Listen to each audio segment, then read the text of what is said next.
Você já se perguntou se Deus seria homem ou mulher? E onde ele estaria ou ela estaria em alguns momentos cruciais da nossa vida? São esses tipos de questionamento, um pouco mais, que a gente encontra aqui, ó.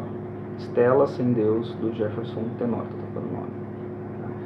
Livro publicado pela Companhia das Letras, depois que o próprio autor também, ele ganhou o prêmio Jabuti com esse livro aqui, ó, O Avesso da Pele, já tem vídeo aqui no canal. E ele tinha lançado esse livro aqui um pouquinho antes, aí republicaram agora pelo selo da Companhia das Letras. Bem-vindos a mais um vídeo aqui do meu canal, e hoje a gente vai comentar sobre esse livro. Vai falar um pouco dessa menina Estela, é um recorte da sua vida, como se fosse um romance ali de formação. Eu digo um recorte porque a gente não sabe como ela nasceu, a gente acompanha ela num período X da sua infância até um período X da sua vida adulta, e nesse período que é narrado, acontece muita coisa que vai impactar a vida dessa personagem interessante. Então, a voz aqui narrativa é da própria Estela. E a avó dela diz o seguinte, não há durante quando se morre, Estela, há somente um estar ou não estar mais na vida. A avó Delfina disse aquilo com tanta serenidade que chegou a me doer. Tive vontade de chorar porque a simplicidade da morte me assustava. E talvez percebendo a minha tristeza, ela decidiu, vamos enterrá-lo. Eu concordei, mas meu irmão achou que é uma grande bobagem, disse que preferia gastar a tristeza dele com outras coisas. Então já se vê um pouco mais de sensibilidade quanto a isso.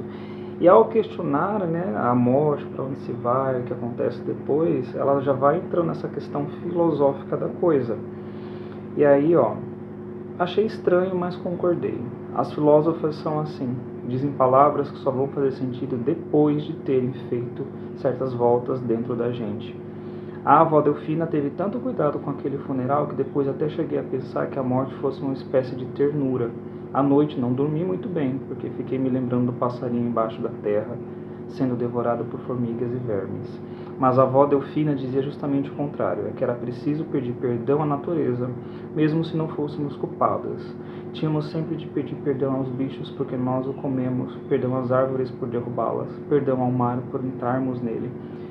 A avó Delfina foi um grande pontapé, para Estela ter essa sensibilidade que a gente vai acompanhar durante todo o livro.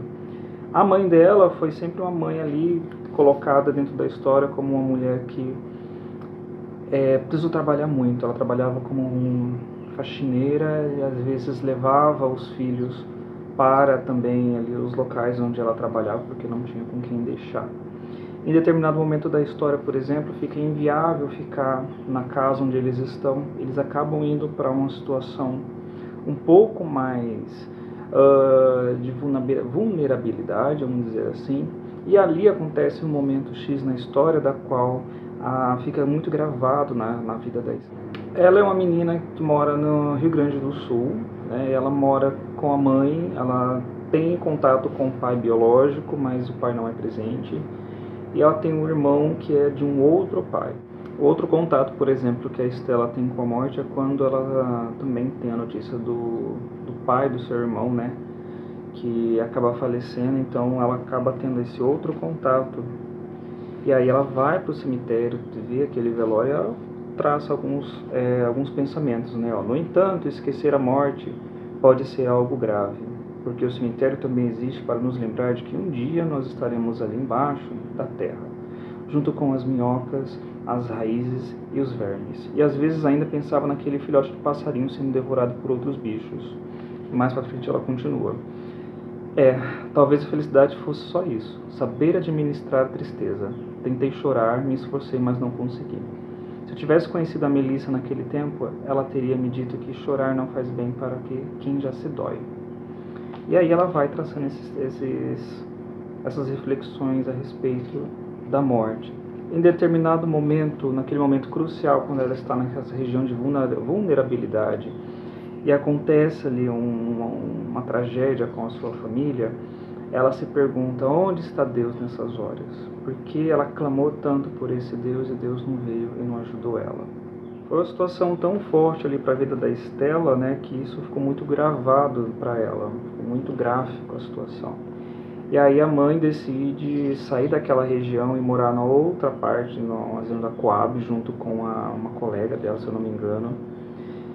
E em determinado momento ficava inviável continuar naquela situação. Eis que tem a madrinha deles, né, madrinha, acho que não me engano, da Estela, que mora no Rio de Janeiro. E aí a mãe dela pergunta para essa madrinha se a Estela e o irmão, né, o Augusto, podem passar um tempo. E lá no Rio de Janeiro, né, eles têm contato, por exemplo, com a religião protestante, da qual essa madrinha, a Conceição, ela e a família dela estão, né, que seguem.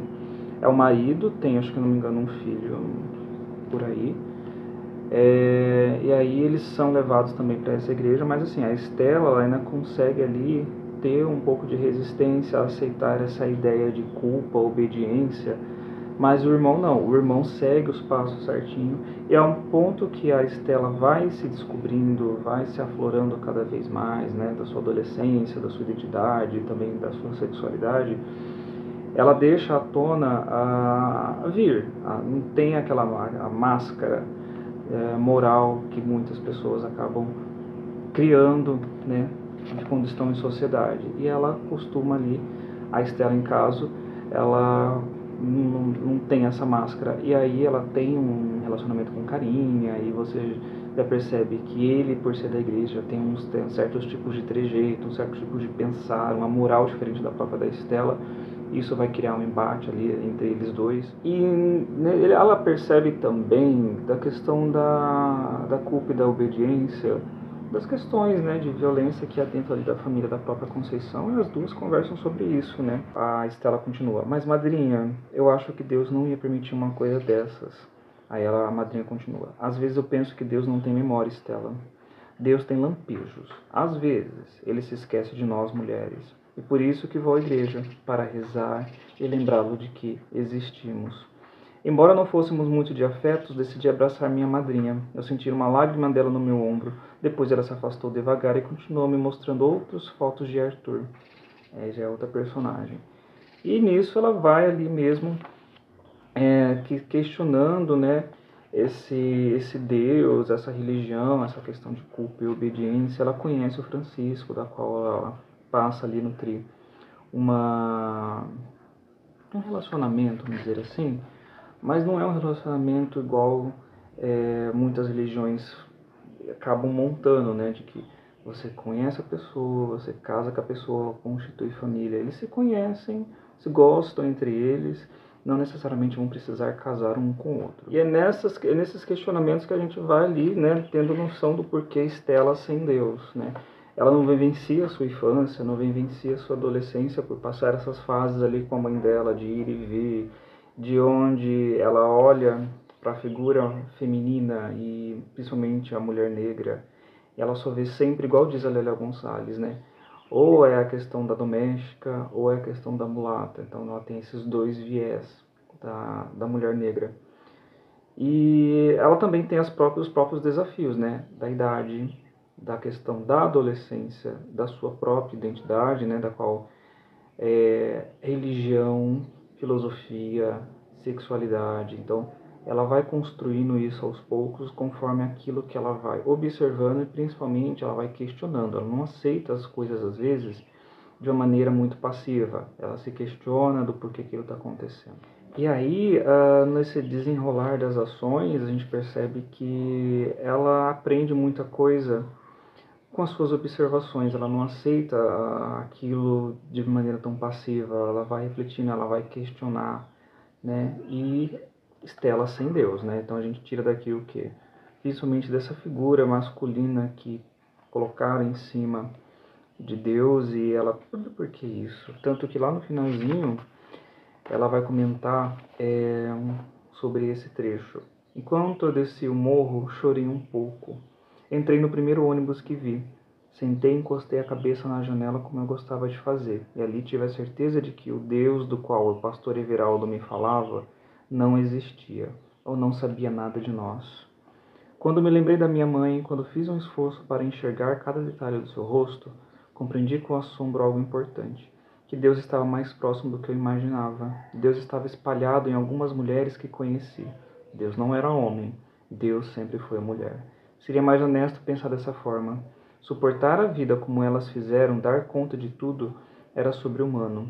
Tive uma dor no peito que me trouxe outra revelação. A de que Deus era, na verdade, a minha mãe limpando o chão na casa das madames. Deus era minha mãe tendo de sustentar a casa sozinha porque meu pai nos esquecera. E aí ela vai continuando. Então ela passa por tudo isso para chegar a esse tipo de reflexão a respeito da vida. Então o livro acaba nesse recorte, né? A gente pode até imaginar que esse continuar da vida da Estela é um continuar de reflexão e aprendizado contínuo. E fica até com a ponta de curiosidade de saber como seria a Estela já na sua velhice, lá na terceira idade, como ela estaria depois de tanta reflexão. Acho que seria bem interessante de acompanhar. Fica a dica então desse livro, é muito bom, tá?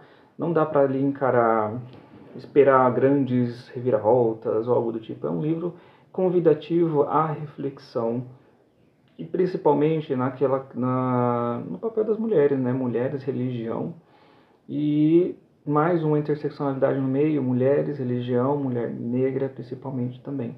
É um livro muito interessante. Então, se você vê por aí, ó, agarra. E se você gostou do vídeo, curta, se inscreva no canal e até a próxima.